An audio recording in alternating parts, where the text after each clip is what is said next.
संध्या सुंदरी में बताया गया है जो है किस प्रकार से संध्या सुंदरी का यहाँ पर एक नारी के रूप में वर्णन किया गया है।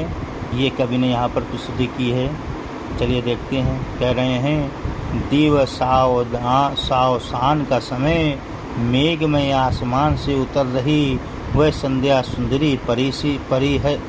वह उतर रही वह संध्या सुंदरी परी सी, धीरे धीरे धीरे तिम्रांचल में चंचलता का नहीं कहीं आभास।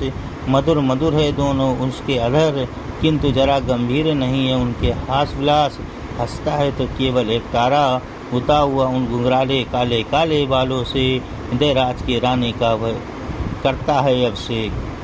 उसमें प्रसंग क्या लिखेंगे? ये लिखेंगे कवि संध्या का वर्णन करते हुए कहता है कि दिन समाप्ति का समय हो गया है, आसमानों में बादल घिर आए हैं और मेघ में आसमान से धीरे धीरे परी संध्या सुंदरी नीचे उतर रही। इसके बारे में बताया गया है। करें दिवसान का समय, कवि कहता है कि संध्या का समय है, मेघ में आसमान से उतर रही वह संध्या सुंदरी परी सी। तो कह रहे हैं कि संध्या सुंदरी के अंधकार रूपी आंचल में कहीं भी चंचलता का आभास नहीं है, मतलब अचंचलता नहीं है, कहीं पर भी चंचलता नहीं दिख रही।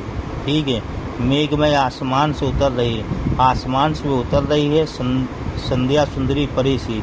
परी रूप में वह संध्या सुंदरी का रूप जो दिया गया है वो धीरे धीरे आसमान से नीचे उतर रही है। और उसके आंचल में लिखा है ना, तिम्रांचल में चंचलता का नहीं कहीं आभास। उसके आंचल में कहीं भी चंचलता का कोई भी आभास नहीं दिख रहा है। मधुर मधुर उसके दोनों अधर, दोनों ओंठ उसके मधुर मधुर हैं, किंतु जरा गंभीर, किंतु वे तनिक गंभीर हैं। नहीं है उनमें हास विलास, में हंसी खुशी का कोई निशान नहीं है।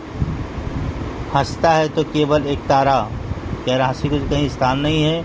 संध्या समय में वातावरण शांत तथा गंभीर रहता है, इसीलिए और अंधकार आता है, इसीलिए वहाँ पर जो है किसी प्रकार का हंसी और हास की बात नहीं हो रही। कह रहे हंसता है तो केवल एक तारा, आसमान में सिर्फ एक तारा निकला हुआ है, वही हंसता हुआ प्रतीत हो रहा है। गुथा हुआ उन घुंघराले काले काले बालों में, वो भी तारा कैसा है? वो संध्या सुंदरी के अंधकार रूपी काले घुंघरालों में गुथा हुआ सा लग रहा है, दिख रहा है अंधेरे। और हृदय राज की रानी का वह करता है अभिषेक, और वह हंसता हुआ तारा हृदय राज की अपनी रानी संध्या सुंदरी का अभिषेक करता है, यानी स्वागत करता है। आगे इसी प्रकार से बता रहे हैं। अलसता की सी लता, किंतु कोमलता की वह कली, सखी नीरवता के कंधे पर डाले बा, छा की अंबर पथ में चली, नहीं बसती है उसके हाथों में कोई वीणा, नहीं होता कोई अनुराग राग आलाप, नुपुर में भी रुंझुन रुंझुन नहीं, सिर्फ एक आव्यक्त शब्द सा चुप चुप चुप है, गूंज रहा सब कहीं। आगे बता रहे हैं इसी में, कह रहे हैं इसका जो है आप प्रसंग क्या लिखेंगे? इसका प्रसंग लिखेंगे कि इसमें प्रकृति वर्णन के माध्यम से कवि संध्या सुंदरी को नारी की एक रूप में दिखा रहा है।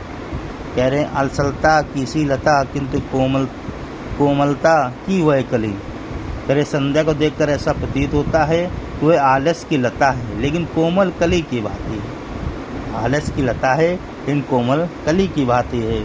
सखी नीरवता के कंधे पर डाले भा, अंबर सी छा की अंबर पथ में चली। और क्या कह रहे हैं कि वह शिथिल और कोमल अपने अंगों में छिपाए निर्वरता रूपी सहेली कंधों पर हाथ डाले, छाया की भांति धीरे धीरे आसमान से पृथ्वी की ओर चली आ रही है। कहने का मतलब ये है संध्या समय लोग थक जाते हैं, इसलिए आलस आता है, इसलिए वह शांति और विश्राम चाहते हैं। इसीलिए संध्या का समय शिथिलता, मौन और शांति का होता है। आगे कह रहे हैं नहीं बजती उसके हाथों में कोई बीड़ा, नहीं होता कोई अनुराग राग आलाप। कह रहे हैं सुंदरी के हाथों में कोई भी मधुर बीड़ा नहीं बजती है और न प्रेम ही भाव होता है।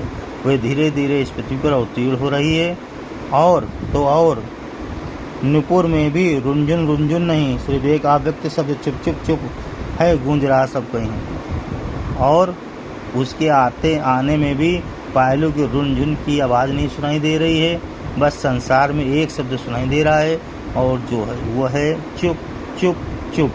यानी पूरे आसमान मंडल में सभी जगह शांति है, सरोवर में शांति है, हर जगह शांति है। कहीं पर भी किसी प्रकार का आवाज़ नहीं सुनाई दे रहा है। आवाज़ सुनाई दे रहा है तो सिर्फ एक कि चुप चुप और चुप।